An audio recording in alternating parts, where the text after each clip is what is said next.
20 दिवसांच्या नवजात बाळाला दूध पाजवतानाच मातेचा मृत्यू झाल्याची हृदयद्रावक घटना कोल्हापूरमध्ये घडली.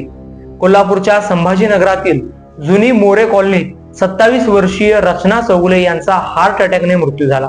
रचना 20 दिवसाच्या बाळाला दूध पाजत होती, त्यावेळी हार्ट अटॅक आला आणि दुर्दैवी घटना घडली.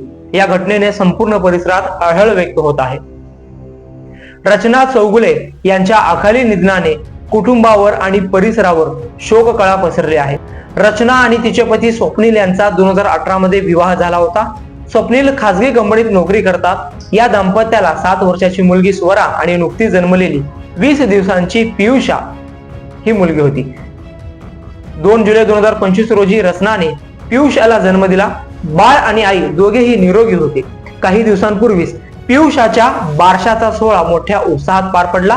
बुधवारी पहाटे पियुषा रडू लागल्याने रचनाने तिला दूध पाजले. बाळ पुन्हा झोपले, परंतु काही वेळाने ती पुन्हा रडू लागली. यावेळी रचनाने कोणताही प्रतिसाद दिला नाही. तिच्या सासूने हाक मारली तरी ती उठली नाही. स्वप्नीलने तिला उठवण्याचा प्रयत्न केला तेव्हा ती बेशुद्ध असल्याचे आढळले. तातडीने रचनाला सावित्रीबाई फुले रुग्णालयात आणि नंतर CPR रुग्णालयात दाखल करण्यात आले. मात्र डॉक्टरांनी तपासणीअंती तिचा हृदयविकाराच्या झटक्याने मृत्यू झाल्याचे सांगितले. रचनाच्या अचानक जाण्याने तिचे कुटुंब उद्ध्वस्त झाले. स्वप्नील, त्यांच्या 2 मुली, सासू सासरे यांच्यावर दुःखाचा डोंगर कोसळला. विशेषतः 20 दिवसाच्या पियुषा आणि 7 वर्षाच्या स्वराने आपली आई कायमचीच गमावली.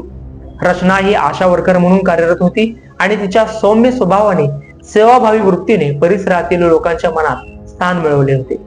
तिच्या निधनाने कुटुंबासह संपूर्ण परिसरात शोकमय वातावरण आहे. ताज्या बातम्या आणि चालू घडामोडी ऐकण्यासाठी पाहत रहा लोकप्रधान न्यूज चॅनल.